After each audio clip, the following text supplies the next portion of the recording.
Meus irmãos, vamos então a voltar ao profeta Isaías e agora ao capítulo de número, voltando também, né, ao capítulo 61, mas agora a partir do versículo 5 até o versículo 11. Então abram a sua Bíblia, por favor, aí, irmãos. Vocês se lembram, irmãos, que só para aqui recapitular rapidamente, vocês se lembram que a última vez que nós tivemos Isaías, Isaac, que foi para estudarmos o início desse capítulo, nós vimos ao ungido de Deus, falando em primeira pessoa, que o Espírito de Deus estava sobre ele e que a obra que ele faria era uma obra que ia renovar aqueles a quem o Senhor lhe tinha dado, né? Aqueles que o Senhor lhe tinha dado. Ou seja, veja aí o versículo 1. O Espírito do Senhor, veja o ungido, né? Ele falando em primeira pessoa.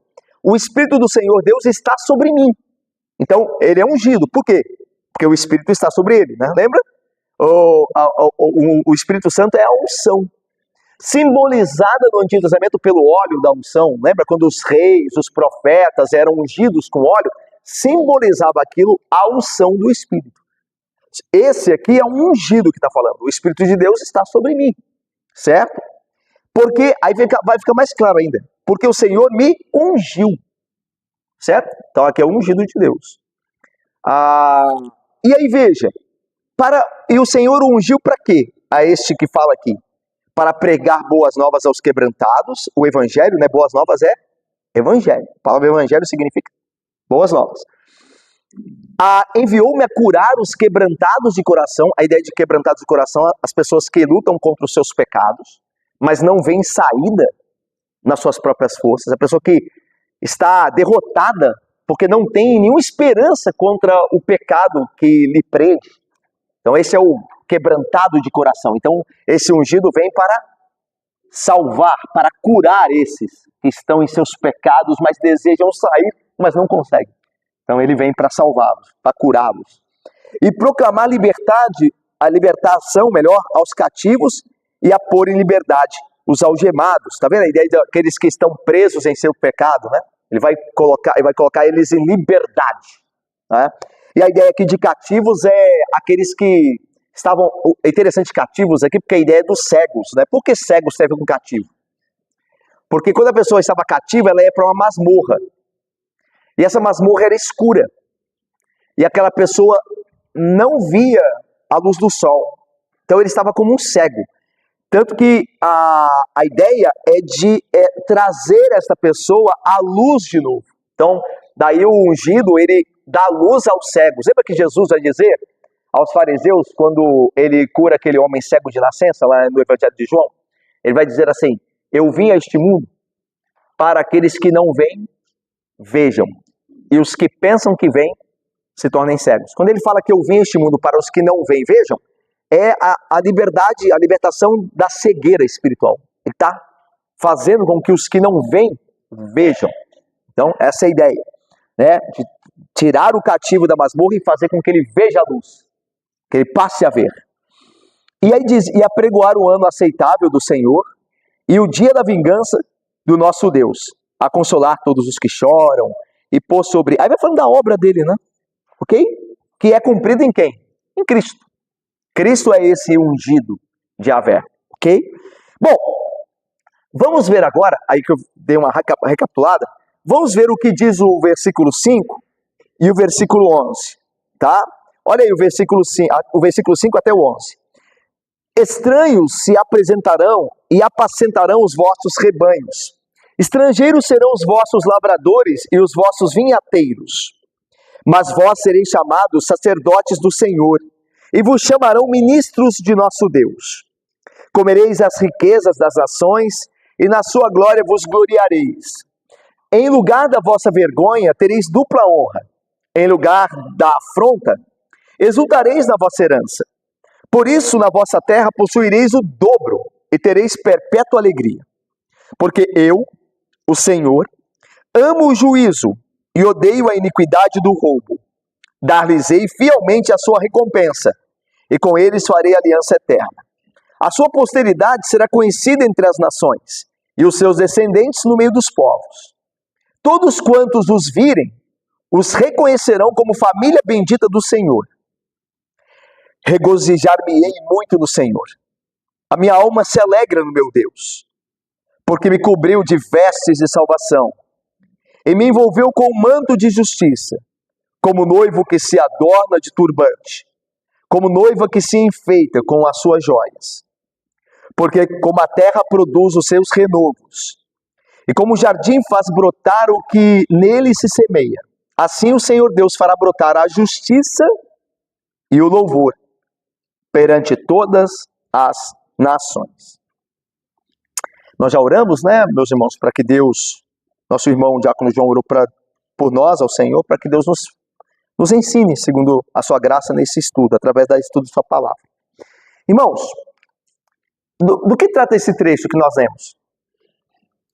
O tema é esse tema que vai nos conduzir até o capítulo 63, o início do capítulo 63. Então nós estamos ainda dentro desse grande tema, que nós estamos no 61 ainda.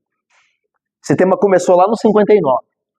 E esse tema é a vinda do conquistador ungido, que é Cristo. Ele está sendo aqui profetizado. Por que ele é chamado de conquistador? Por que o ungido de Deus, que é o Cristo, é chamado de conquistador? Porque ele conquista para o seu povo aquilo que o seu povo não pode conquistar por si mesmo. Então ele é chamado de ungido conquistador. Nós estávamos mortos em nossos pecados. Nós não tínhamos como conquistar nada. O morto não tem capacidade de fazer nada. Certo? Estávamos mortos. O morto não faz nada. Era preciso que alguém fizesse por nós. Alguém conquistasse por nós. Então, o Senhor Jesus vem fazer isso como ungido conquistador. E é disso que trata esse grande tema aí, dessa sessão. Ok? Bom, vamos à introdução desse trecho que a gente leu.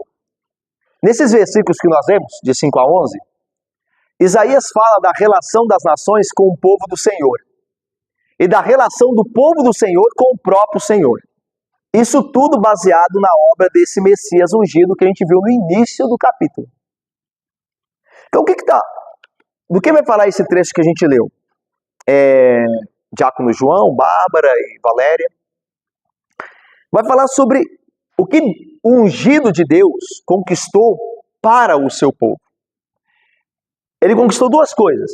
Ele mudou a relação dos povos para com o povo de Deus, que antes era de opressão, e agora Deus vai formar um povo só. Aqueles que eram inimigos agora farão parte do povo de Deus. Então, em Cristo, a relação das nações com o povo de Deus muda.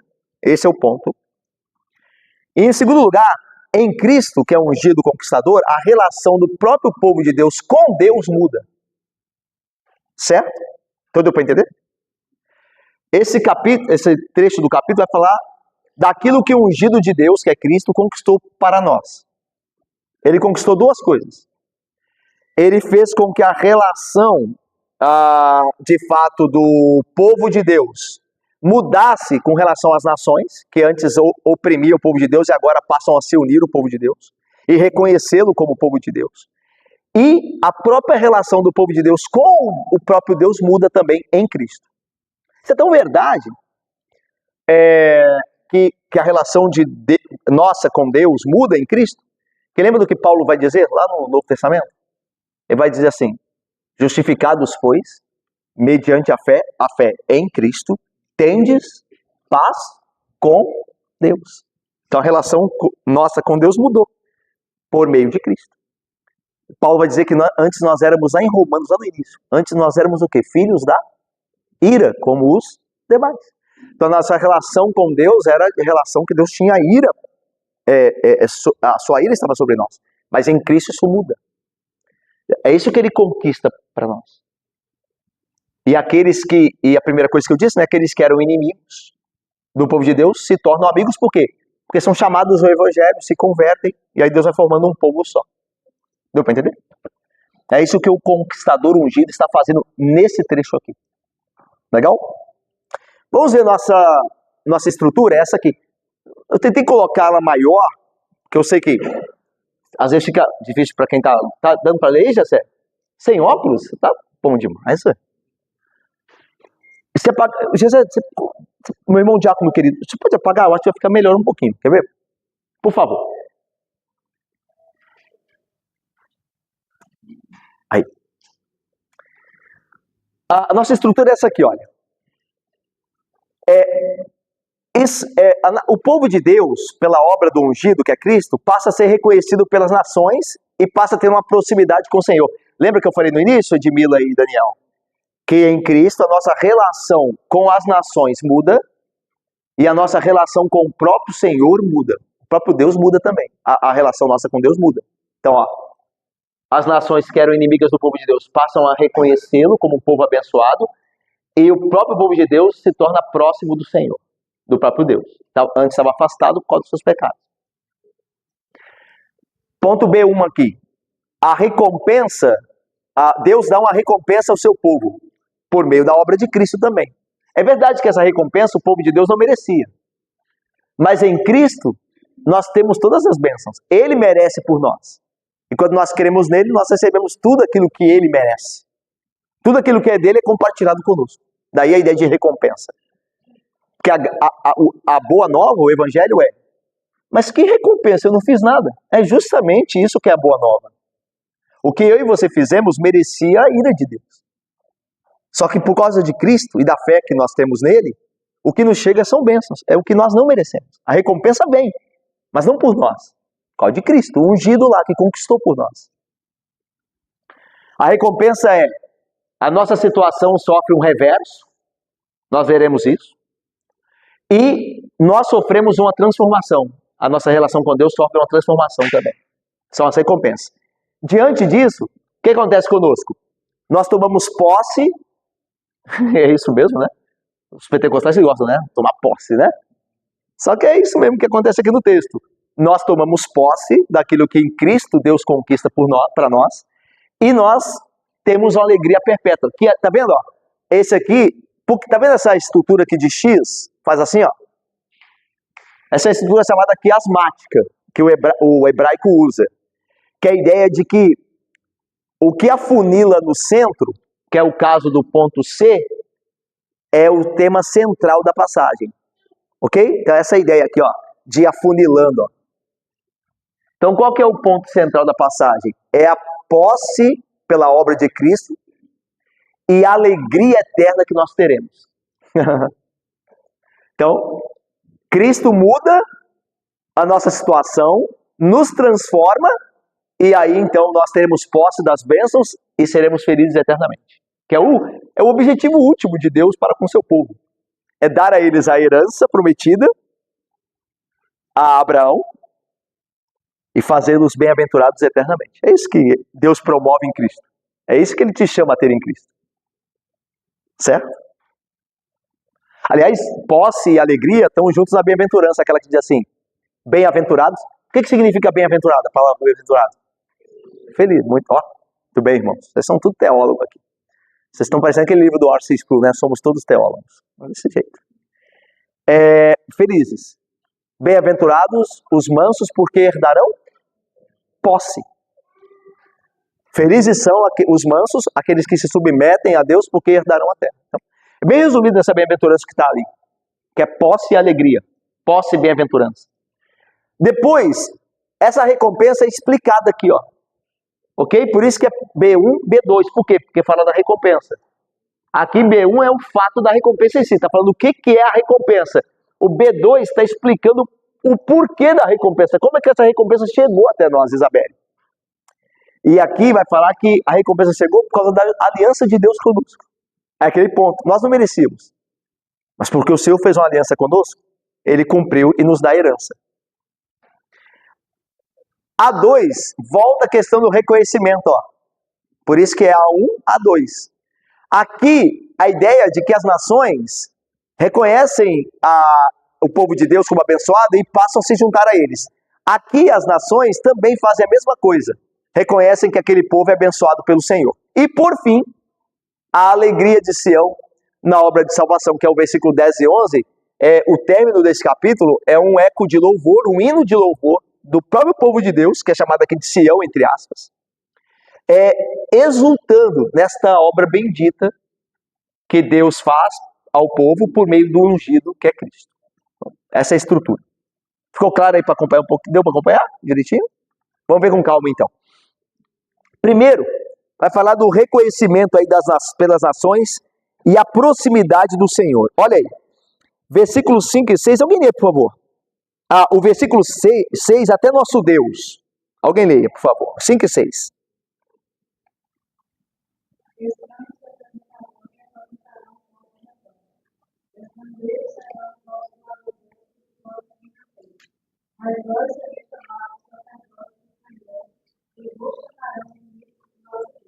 Até aí, Valéria. Obrigado, minha irmã.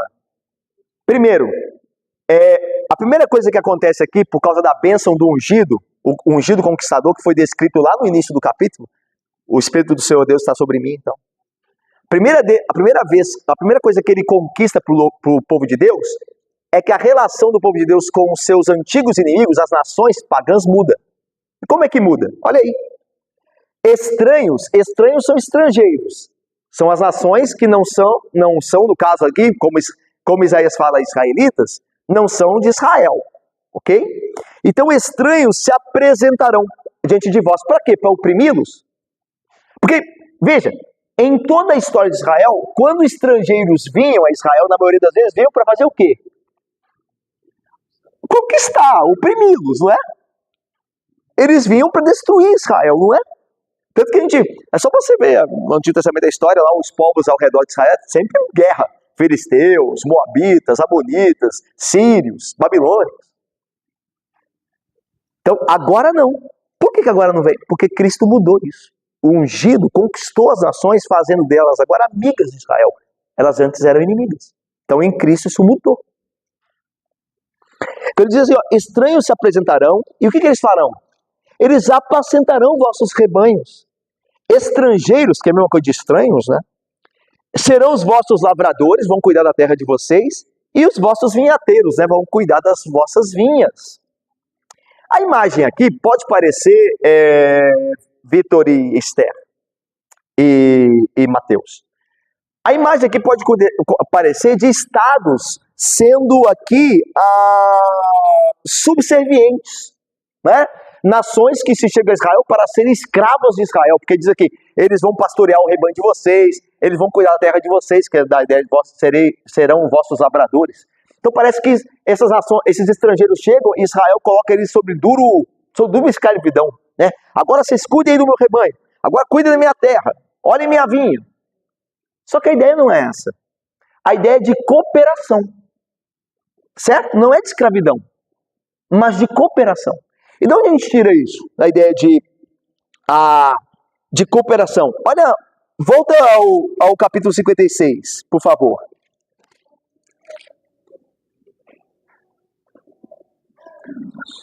Olha o versículo 3 a 5, olha aí. Do capítulo 56, de 3 a 5. Não fale o estrangeiro. Estrangeiro é o mesmo termo que está usando lá no texto que a gente acabou de ver.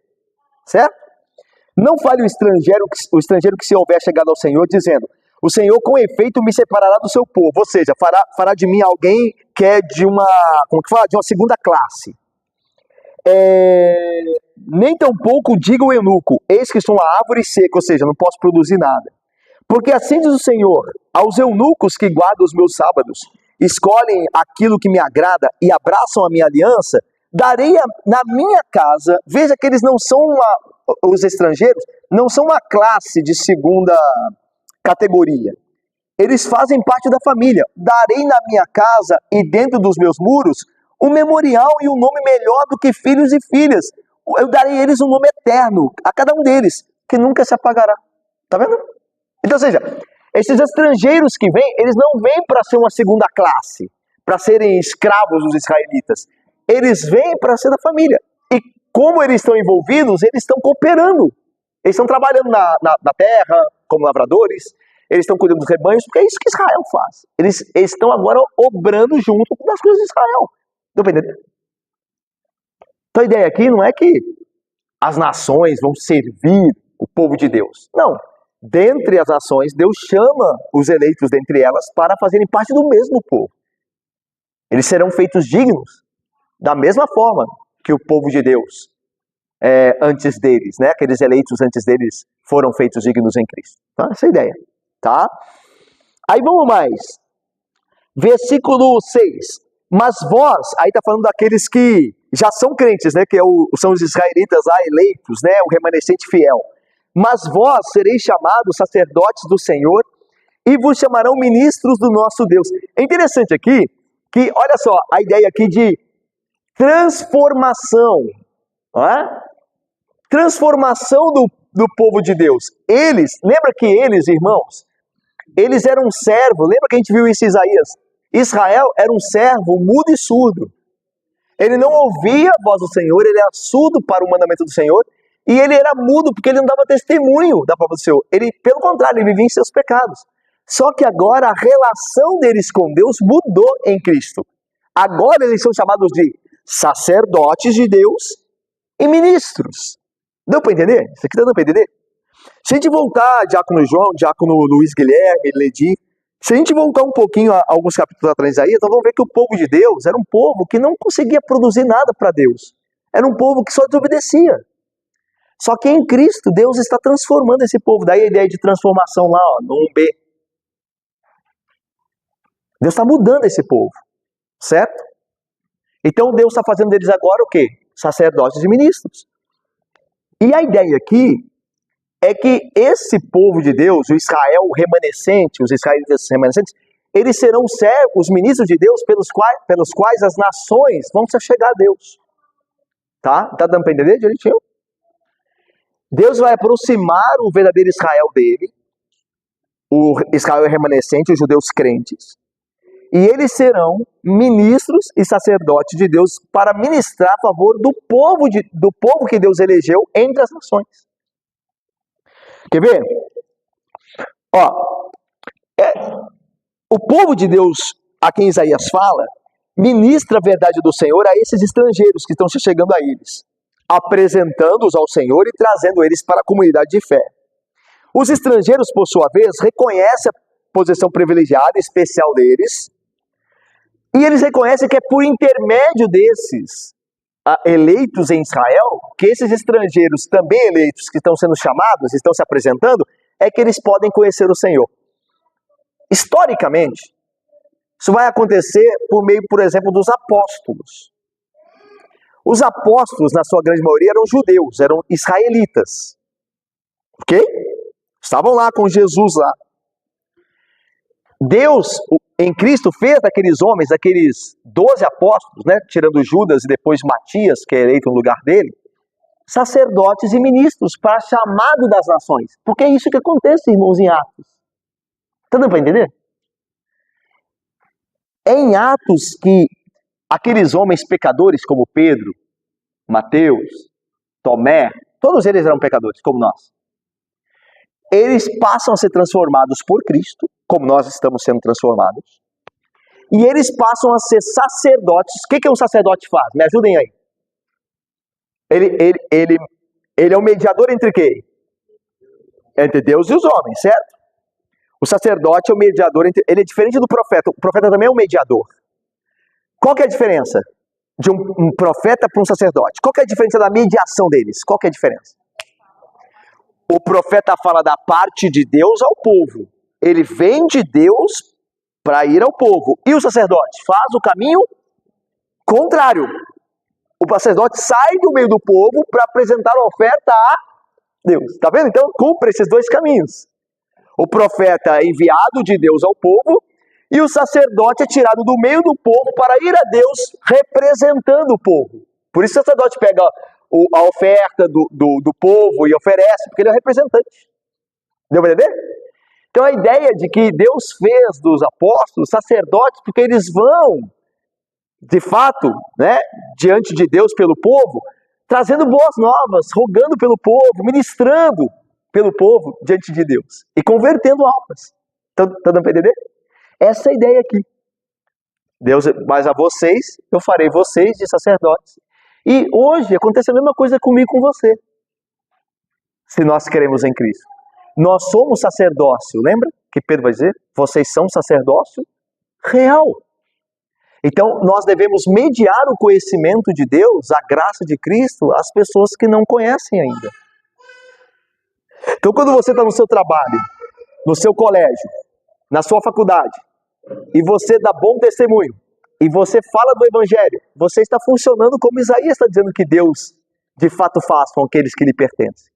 Você está funcionando como um mediador, como um sacerdote, como um ministro de Deus a servir para o bem daqueles que não o conhecem ainda. Está entendendo, Isaac? Edirai? Ok? Então Deus, Ele, como nós vimos aqui, reverte a situação, porque as nações que eram inimigas estão se chegando e transforma o povo dele rebelde em sacerdotes e ministros. Que eles estão servindo a Deus em prol do povo. Ok? Vamos lá agora. Ainda B1 aí, olha a continuação. 7b. Por isso, no final do versículo, melhor, né? Versículo B1 ainda, lá, versículo de número 6, a parte segunda do 6. Comereis as riquezas das nações, e na sua glória vos gloriareis. Em lugar da vossa vergonha, tereis dupla honra, e em lugar de afronta, exultareis na vossa herança. Veja que a realidade do povo de Deus está sendo toda transformada, está sendo toda modificada. Eles estão passando, como a gente viu no B1 lá, por uma transformação. Olha como a transformação é clara aí, nesses dois versículos aí que a gente leu.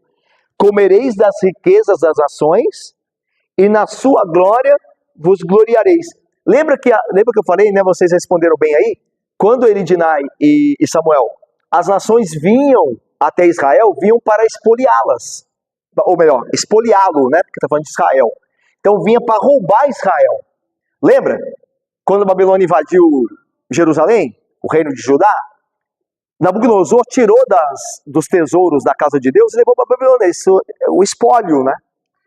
Só que aqui diz que agora o povo de Deus vai tomar das riquezas das nações. É o contrário. Então a ideia de reversão lá do B1. É revertido agora a situação. Então, vou dar um exemplo claro para nosso contexto. Hoje nós somos zombados pelo mundo pagão. Hoje nós perdemos deste mundo para viver para Cristo. Mas isso será mudado. Isso será revertido. Nos novos céus e nova terra, nós teremos todas as coisas. Agora nós perdemos todas as coisas. Porque nós estamos num cativeiro. Então essa é a ideia. Quando Israel estava num cativeiro babilônico, Babilônia tirava tudo deles. Assim como no mundo, você está perdendo a sua vida por amor de Cristo. Então você não tem nada a não ser Cristo neste mundo. Mas no novo céu e nova terra, tudo será teu. E é interessante que na própria história de Israel, tem alguns momentos que dão a entender e apontam para essa realidade final do novo céu e nova terra. Lembra quando Israel saiu do Egito? Lembra que o Egito, assim como a Babilônia, colocou duro jugo sobre Israel. Mas quando eles saíram, você se lembra? Qual foi a ordem que Deus deu por meio de Moisés aos egípcios? Deus falou aos egípcios para darem a Israel as suas riquezas. Ok? Então veja, os egípcios, com Faraó, tentou tirar tudo deles.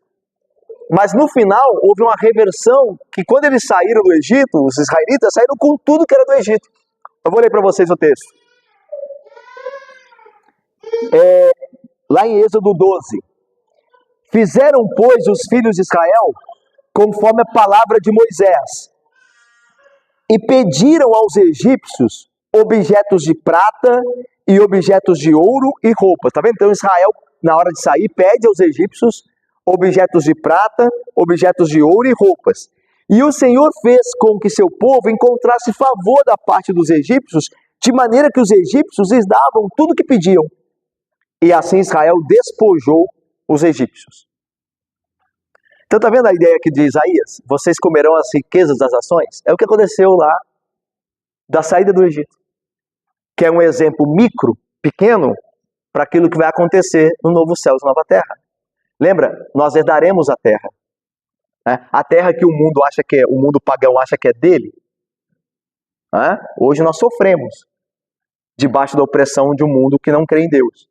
Mas no final, tudo será nosso em Cristo. Então essa é a ideia. É a ideia de reversão. Ok? Tudo bem até aí? Tudo bem mesmo? Olha lá. Versículo 7, olha aí a transformação. Em lugar de vossa vergonha, tereis dupla honra. A ideia aqui de vergonha é vergonha do cativeiro, vergonha do fracasso. Se você olhar Israel, na história do Antigo Testamento, ele colheu muitos fracassos. Né? O povo de Deus passou só no Antigo Testamento por 2 grandes cativeiros, né? Se a gente também não considerar o da Síria. Mas tem Egito, Assíria, Reino do Norte, e Babilônia, Reino do Sul. Então é uma coleção de fracassos, de vergonha. Só que ao invés de vergonha em Cristo, vocês terão dupla honra. Alguém pode lembrar alguma coisa que tem a ver no Antigo Testamento com dupla honra? Quem é que recebia dupla honra no Antigo Testamento? O primogênito, lembra? O primeiro filho sempre recebia porção dobrada, dupla honra. Então a ideia é de que o povo de Deus é como se fosse um primogênito. Aliás, ele é chamado assim pela Bíblia, né? Do Egito, chamei o meu filho, o meu primogênito. Né?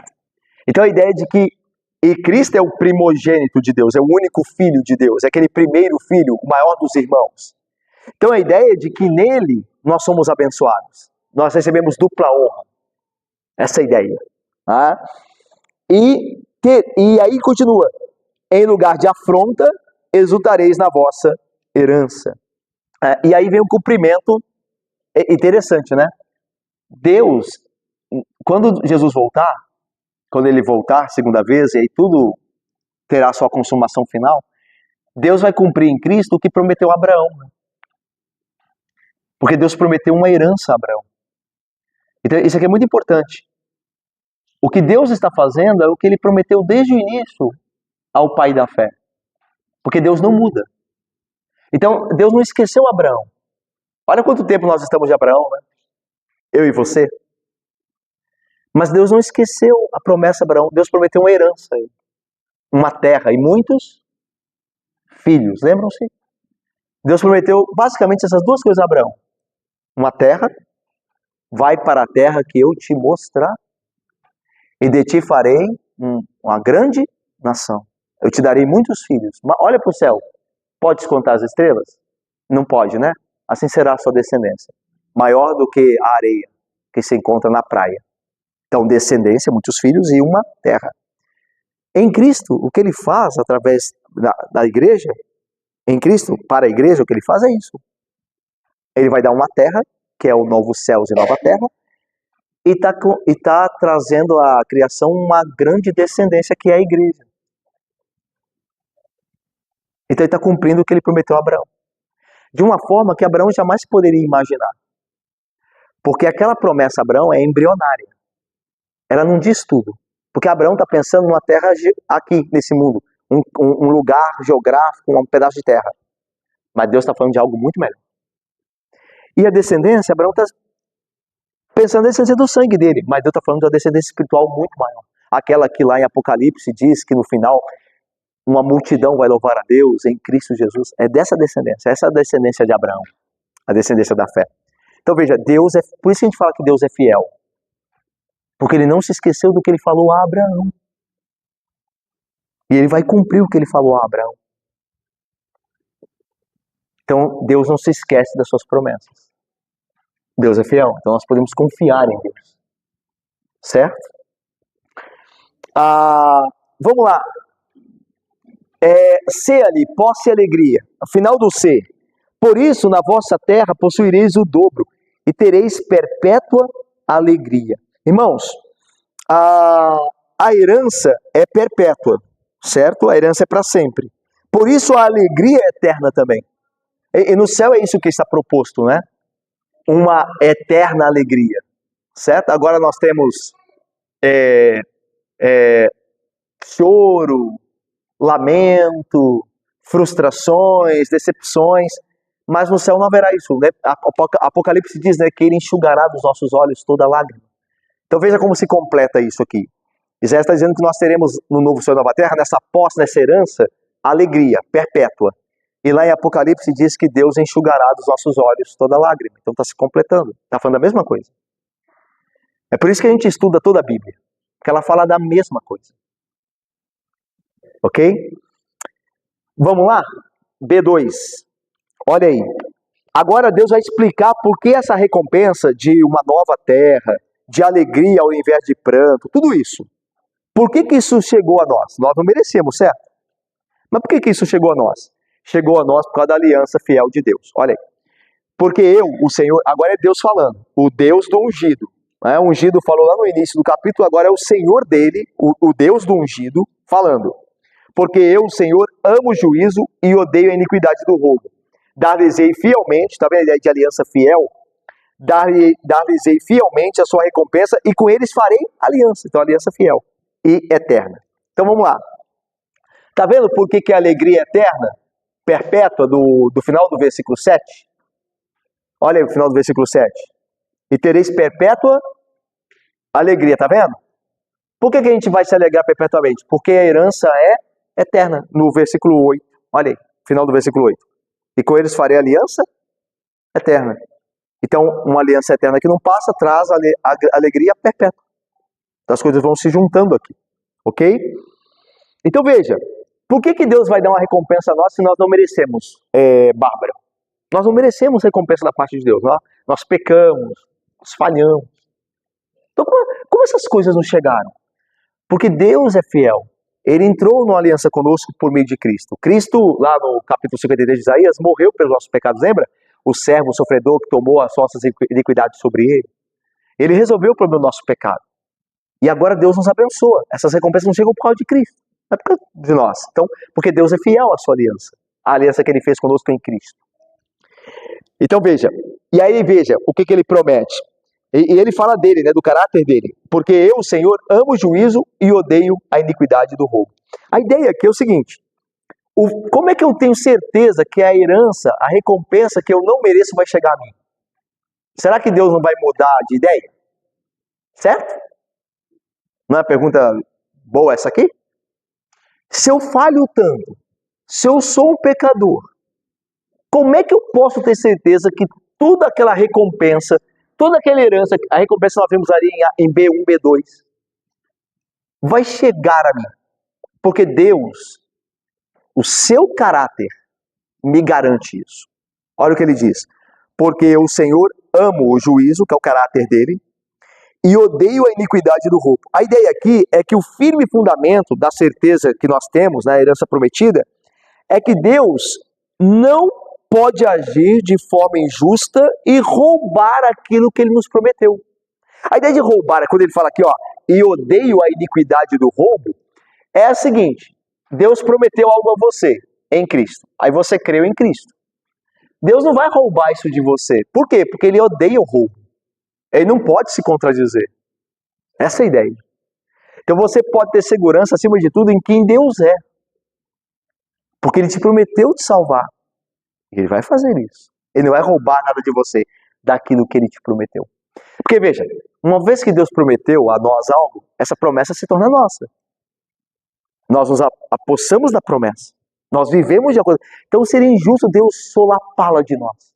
Roubá-la de nós. Dizer assim, ó, eu voltei atrás. Por causa dos seus pecados aí que são muitos, você não terá mais lugar no novo céu e nova terra. Vou tirar de você. Aí Deus diz, eu odeio o roubo. Eu não farei isso. Essa é a ideia. É por isso que nós podemos ter certeza daquilo que nós receberemos da parte de Deus, a recompensa. Porque Deus não é como o homem. Ele não mente. Ele não rouba. Deus é fiel. É justo.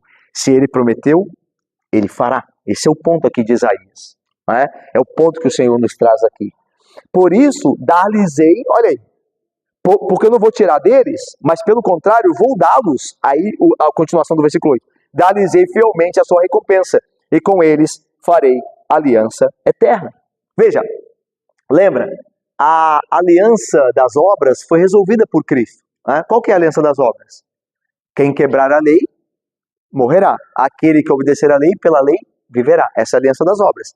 Cristo cumpriu a aliança e nos deu uma nova aliança. Tanto que, lembra de quando ele vai, por meio do apóstolo Paulo, vai dizer, né, que a instituição da Santa Ceia, esse é o cálice, esse é o sangue da nova aliança. Então, essa aliança é eterna. Essa em Cristo é uma nova aliança eterna. Porque ninguém vai morrer mais. Porque era essa aliança que Deus tinha dado a Adão. Aquele que quebrar a lei, morrerá. E aquele que viver na lei, viverá por ela. Mas nós merecemos morrer. Mas Cristo morre por nós e agora nos dá uma nova aliança. E essa aliança é eterna. Então, lhes darei uma nova aliança. Uma aliança perpétua, eterna, nesse sentido. Tudo em Cristo. Tudo por meio do ungido. Vamos caminhar para o final. A2. Volta à questão das nações reconhecendo Israel como um povo abençoado. Lembra lá do início? Quando as nações estavam chegando, se apresentando diante de Israel e se unindo ao povo, no trabalho do povo, porque Deus estava chamando-os também a essa graça. Olha aí. Versículo 9. Alguém lê para mim, por favor.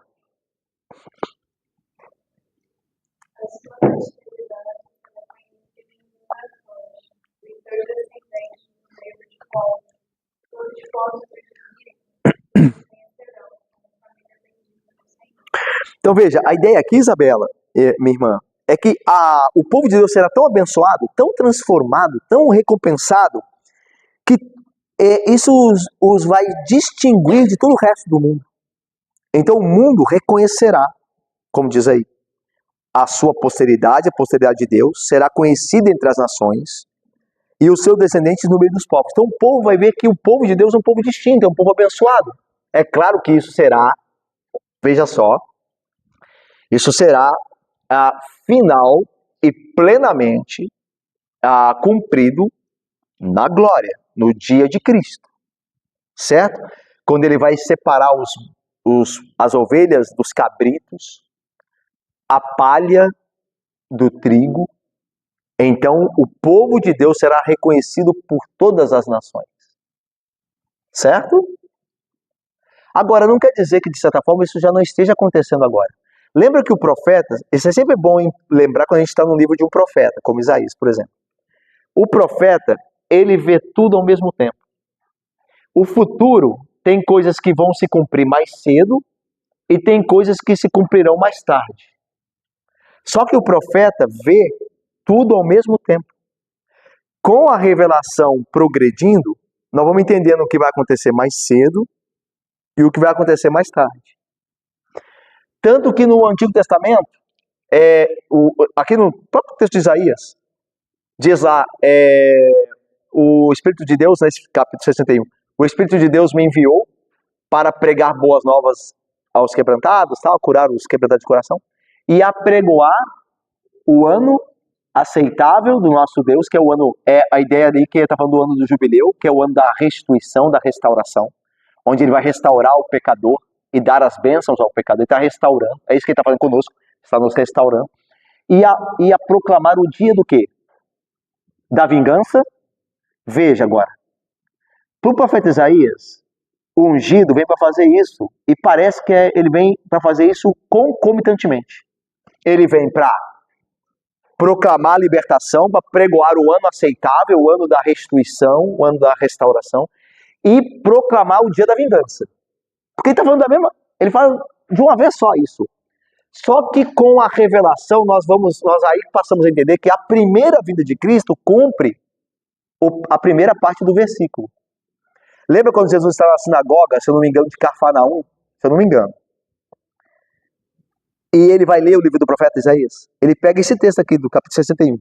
Esse capítulo aqui. Aí diz assim, ele começa a ler do versículo 1, o Espírito do Senhor Deus está sobre mim. Então. E ele vai terminar e diz assim, e apregoar o ano aceitável do Senhor. E para de ler. A gente falou isso no estudo retrasado. Ele para de ler ali. Ele não continua lendo. E proclamar o dia da vingança do nosso Deus. Porque o texto continua. É obra dele também proclamar a vingança, trazer a vingança. Só que não naquela primeira vinda. Por isso ele para o texto ali e senta. O profeta viu tudo ao mesmo tempo. O ano aceitável e a vingança. O dia da vingança. Só que com o tempo vamos ver que uma coisa do futuro se cumpre mais próxima e a outra mais no futuro. Quando é que é o dia da vingança? Quando que o ungido vai trazer o dia da vingança? No dia da sua vinda, da segunda vinda. Que ele vem para julgar o mundo. Então o profeta, do Antigo Testamento, ele vê tudo junto. Mas nós, por causa da revelação progredindo, a gente tem mais livros, tem o Novo Testamento, a gente começa a separar. Okay? O profeta não estava errado. Porque ele também é filho do tempo dele e da revelação que Deus deu. Ele está pegando tudo ali, escrevendo. Mas Deus vai continuar falando, como continuou falando por meio dos apóstolos. E aí ele vai explicando melhor para nós. Então essa é a ideia. É por isso que aqui nós seremos reconhecidos como povo de Deus, as nações reconhecerão em última instância naquele dia de Cristo.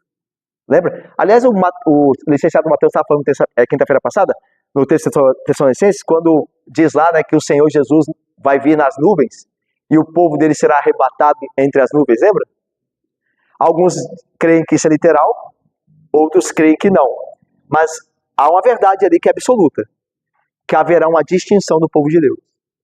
O povo de Deus será distinto do restante do mundo. Então as nações verão e reconhecerão o povo de Deus. Porque eles serão unidos a Cristo naquele dia. Ok? Agora está tudo misturado. Mas naquele dia, isso ficará claro. Agora, não quer dizer que hoje, em algum aspecto, essa promessa que tem a sua plenitude no último dia cumprida plenamente, não se cumpra de alguma maneira. Por exemplo, quando você começa a conversar com a pessoa que não é crente, e ela começa a ver a graça de Deus na sua vida, a sua família, que é pela graça de Deus bem estruturada, pela graça de Deus. Você que é uma pessoa responsável no trabalho, porque você procura trabalhar para o Senhor e não para homens. Essa pessoa começa a perceber algo em você, começa a reconhecer que você é abençoado. Veja, aquilo que vai se cumprir plenamente no dia de Cristo, tem um aspecto menor que está se cumprindo agora. Deu para entender? Então não quer dizer que não está se cumprindo agora, se cumpre. Mas no micro-universo. De maneira macro, se cumprirá na vinda de Cristo. Onde todas as nações verão o Cristo e o seu povo como povo abençoado, de fato, como povo salvo. Então essa é a ideia. Até aí, alguma dúvida? Tranquilos? Então vamos terminar. 10 e 11. Final aí, ó. Agora, o que acontece? Depois, veja, irmãos. Só para a gente terminar o capítulo 61 hoje. Deixa eu ver o horário aqui. Primeiro, no capítulo 61, o início é o ungido aparecendo e dizendo o que o Senhor ungiu para uma determinada obra, para trazer salvação. Depois nós vimos que o ungido é aquele pelo qual Deus vai trazer bênçãos ao povo dele, recompensas, herança. E agora, no final, o que faz o povo de Deus? Depois de ouvir que o ungido vem, da boca dele mesmo, nos primeiros versículos, ouvir falar sobre as recompensas e a herança que ele traz da parte de Deus. O que o povo faz no final? O povo louva. Então veja, é lógico aqui. A estrutura é muito lógica. O ungido aparece e fala que o Senhor ungiu ele para salvar. Depois o profeta, sendo na boca de Deus, fala das recompensas que o ungido traz com ele para o povo. E no final o povo louva a Deus por isso. Louvado seja Deus pelo seu ungido, que mudou a nossa sorte. Então o final do capítulo é o 10 e 11 aí. Olha só. Isaías aqui, ele personifica o povo, dizendo: regozijar-me-ei muito no Senhor. A minha alma se alegra no meu Deus, porque me cobriu de vestes de salvação e me envolveu com o manto de justiça. Mudou a minha sorte. Eu era perdido, ele me salvou. Eu era um pecador, ele me vestiu de justiça. Mudou completamente. A ideia lá de reversão que a gente viu até agora. Reversão e transformação. Então aqui é o final, é o ápice, é o louvor a Deus pelo que ele fez. Versículo de número 10, o finalzinho. Como noiva que se adorna o noivo que se adorna de turbante, como noiva que se enfeita com as suas joias.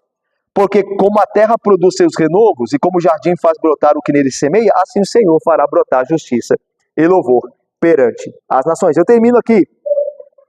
É interessante, irmãos, que essa alegria na obra da salvação que o povo de Deus tem, que Sião, né, entre aspas, que é o povo de Deus, não se fundamenta nas recompensas ou na herança em si, mas no Senhor, por meio de quem essas recompensas e heranças chegaram. Leia aí o início aí, Vitor, do versículo 10. Até aí. Regozijar-me-ei no quê? Na herança? No Senhor. E depois diz o quê? E no Deus. Não na posse da herança, não na recompensa, mas naquele que é o autor da recompensa. Deu para entender? Deve estar claro aí, né? Eu me regozijarei no Senhor e minha alma se alegrará no meu Deus. Então, não nas coisas que Ele me deu. Ele me dará coisas, essa herança bendita. Mas a minha alegria é o Senhor. E é difícil, isso é tão difícil para nós, não é impossível pela graça de Deus, mas cabe a nós meditarmos nisso, né? Como nós nos apegamos àquilo que Deus dá e não a Ele, né? Como nós temos, mesmo crentes como somos, como nós nos apegamos muito às coisas que Deus nos dá e não propriamente a Ele. Mas nós pegamos muito nas bênçãos que Ele dá. Saúde, comida, veste, e tudo vem dele. Mas como nós temos a inclinação de adorar essas coisas, viver concentrado nessas coisas e esquecemos do doador. Então, é isso que Isaías está dizendo ali, Deus está falando por meio dele. Essas recompensas deveriam nos fazer amar o doador, e não a recompensa em si. Por isso que no final diz, eu me regozijarei no meu Senhor, e minha alma se alegrará em meu Deus. Não nas coisas que Ele me deu. Embora eu fique feliz com elas. Mas aquele que é digno do louvor é o doador, e não as coisas que Ele deu. Um autor diz que é mais ou menos... Lembra que fala da noiva aí, né? Olha aí. No final, né? Como uma noiva, final do 10, como a noiva que se enfeita com suas joias. É mais ou menos como uma noiva entrando na igreja no dia do seu casamento, e tá um noivo aqui esperando, né? Não é assim? É assim, né? O pessoal tá mudando tudo, né? É ainda assim? Daqui a pouco é a noiva que tá esperando. Tá uma bagunça, né? Então, a ideia é, o noivo geralmente, ordinariamente espera aqui, e a noiva entra, né? É como se fosse, a ideia aqui, né? A ideia é como seria errado, não daria para entender, a noiva deslumbrada com o seu vestido sem olhar para o noivo. Essa é a ideia. O noivo a adornou e ela está tão encantada com o que ela recebeu que ela não presta atenção no doador. Mas isso não acontece, certo? Não deve acontecer. Quando a noiva entra na igreja, ela está olhando para o noivo. Ela está toda adornada, o noivo enfeitou completamente. Só que o amor dela é ao noivo, não as coisas que ele deu, senão ela entraria olhando para as coisas dela. Mas não é assim. E essa é a ideia aqui. Você olha para o doador e não para as coisas que ele te deu. Daí a ideia, né? A noiva olha para o noivo, mesmo que ela esteja adornada. O interesse dela é o noivo. Ou deve ser, né? E aí, para terminar, porque assim como a terra produz os seus renovos, e como o jardim faz brotar o que nela se semeia, assim o Senhor Deus fará brotar justiça e louvor perante todas as nações. Então veja só, as nações vão contemplar no final o povo de Deus, certo? O povo transformado, renovado. E nesse povo Deus fará brotar justiça e louvor. Então veja, olha como isso a gente conhece isso biblicamente no Novo Testamento mais claro. A ideia de fazer brotar justiça é nos dar uma vida santa, quando tinha só pecado. Então ele fez brotar como a terra semeada, como a semente brota. Assim Deus fez brotar em nós justiça, porque nós éramos uma terra árida, seca. Ou seja, nós éramos pecadores, não saía nada de bom de nós. Mas Deus, em Cristo, pelo seu Espírito e pela sua palavra, fez brotar justiça. Então, assim como a terra semeia e faz brotar renovo, assim eu farei brotar justiça. Ou seja, o meu povo será um povo justo. E louvor desse mesmo povo, que agora é justo. Por quê? Porque no céu, como tem lá em Apocalipse, nós vamos louvar o Cordeiro. Porque se nós estamos lá no céu, e se nós somos perfeitamente santos, foi por causa do Cordeiro. Porque nós não fizemos nada, lembra? A recompensa não chegou a nós pelos nossos méritos. Então Deus fará brotar justiça, santidade em nós, e da nossa boca, louvor a Ele. Porque nós jamais estaremos lá no céu, novos céus e nova terra. E jamais seremos santos, como seremos lá plenamente, se não fosse a obra de Deus por meio do seu ungido. Daí farei brotar justiça e louvor. O que nós aprendemos aqui nisso tudo que vimos? Termino aqui. Primeiro nós aprendemos que os salvos são sacerdócio real de Deus. Estava conversando com uma pessoa esses dias, um irmão na fé aqui da igreja, sobre a questão de ofícios na igreja. E você já deve ter percebido aqui na igreja que nem todos aqui na igreja trabalham em algo na igreja. Certo? Você tem o pastor, tem os presbíteros, o pastor é um presbítero com eles, né? Um presbítero docente. Tem os diáconos, tem a presidente da SAF, a secretária da SAF, o tesoureiro da UPH, tem alguns ofícios aqui. Professor de escola dominical, certo? Mas não é todo mundo que tem um ofício aqui, certo? É uma ideia errada entender que você serve a Deus como sacerdote só na igreja. Porque nunca jamais terá um cargo na igreja para todo mundo. E aí a pessoa que não tem, ela é desprezível, ela não está servindo a Deus, senão é maldade fazer isso com ela, fazê-la entender assim, certo? Pensa em Israel, quando Deus chamou Israel. Quantas tribos ministravam o serviço cultico de Israel? Tribo de Levi. Só a tribo de Levi adorava a Deus? Claro que não, irmãos. Todas as tribos foram chamadas para adorar a Deus. Elas adoravam a Deus cumprindo, levando suas ofertas aos levitas. Elas participavam da vida. Só que era uma só que tinha um ofício. Deu para entender? E Deus é que estabeleceu. Deus é que falou, você separará a tribo de Levi, dentre a tribo de Levi, o sacerdote, a família de Arão. É Deus que estabeleceu. Isso não quer dizer que as outras tribos não faziam nada, não serviam a Deus. Serviam, vivendo de acordo com a lei de Deus, sendo bom marido, sendo boa esposa, sendo bom filho, sendo bom funcionário, sendo... É isso que a reforma trouxe. O catolicismo romano sempre entendeu que quem serve a Deus é o clero. O clero é quem serve a Deus. O povo não sabe nada de Deus. E a reforma veio dizer não. O povo, o crente, serve a Deus tanto quanto o sacerdote. A pessoa que trabalha no seu trabalho lá durante a semana, que faz agradando ao Senhor, é tão crente e serve tanto a Deus como o pastor que prega no domingo. Então a reforma mudou isso. E nós precisamos entender que todos nós somos sacerdotes. Todos nós estamos a serviço de Deus, onde Ele nos colocou, se nós somos crentes. Ok? Essa é a ideia de sacerdócio real. Não é só o pastor que é o sacerdote, em última instância. Ele tem a função dele na igreja. Mas todos nós aqui, onde Deus nos colocou, estamos a servir a Deus como sacerdotes. Estamos a mediar entre Deus e os homens, apresentando os homens o evangelho, levando-os a Deus. Ok? Vamos lá. Nós aprendemos também que os salvos herdarão a terra. Lembra lá? Bem-aventurados os mansos, porque herdarão a terra. É por isso, irmãos, que nós temos segurança que nós não estamos perdendo nada deste mundo. Porque, por fim, todo este mundo será nosso. Ok? Então nós podemos abrir mão das coisas agora por amor de Cristo. Porque no final, tudo que é dele e tudo é dele, é nosso também. Ok? Nós aprendemos que os salvos terão felicidade eterna. Ok? Por isso que os apóstolos vão dizer que o nosso sofrimento neste mundo é ínfimo, comparado à glória eterna. Então lembra quando você estiver sofrendo por amor de Cristo, por fazer o que Deus deseja? Lembre-se que o sofrimento é rápido, é curto, comparado à glória, à felicidade que você terá. Sempre lembre disso. Se você não tiver essa comparação, você será vencido por este mundo, achando que não tem nada posterior, nada além. Mas a Bíblia diz que você receberá uma eterna herança. Lembre-se disso.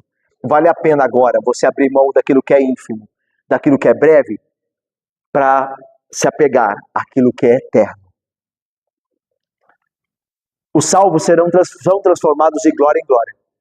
Nós seremos justos como Cristo é perfeitamente. Isso já tem acontecido, ou pelo menos deve acontecer em mim e em você se somos crentes. Lembra? Nós estamos sendo transformados de glória em glória, como diz o apóstolo. Então, cada vez mais crentes. É assim com você? Cada dia mais crente? Ou o contrário? Deve ser cada dia mais crente. Porque o Senhor transforma todo aquele que salva. Ok? Aprendemos também que os salvos agora devem testemunhar acerca da bênção do Senhor. Lembra? Somos agora ministros e sacerdotes, mediando entre as nações. Então, as nações para mim e para você é o colega do trabalho, é o amigo da escola, é aquele parente que não é crente. Nós temos que testemunhar acerca do Evangelho. Quando eu falo do Evangelho, lembre sempre que não é errado você falar do que Deus tem feito na sua vida. Mas o que Deus tem feito na sua vida vai mudar ninguém. pessoa vai no máximo ficar feliz. O testemunho que salva é da palavra. Conte a história de Cristo. Não fique falando da sua vida. Fale de Cristo. Há lugar para você dar um testemunho para alguém sobre o que Deus fez na sua vida. Mas o que muda a alma da pessoa é a palavra de Deus. Não é o que ele tem feito na minha vida individual. Né? É por isso que no culto nós não temos testemunho. Chamar alguém aqui para dar testemunho. Porque esse testemunho não muda ninguém. O testemunho que muda é o testemunho de Cristo em sua palavra. Ok? Fale da palavra de Cristo. Você pode falar do que Deus tem feito na sua vida, mas não se esqueça daquilo que muda mesmo, que é a palavra de Cristo. Por fim, Deus mesmo é a garantia de todas as bênçãos, presentes e futuras. Resumindo, você pode não ter nada neste mundo. Se você está em Cristo, você tem tudo. De outra forma, você pode ter muitas coisas nesse mundo. Se você não tem Cristo, você não tem nada. Que Deus nos abençoe. Amém, irmãos.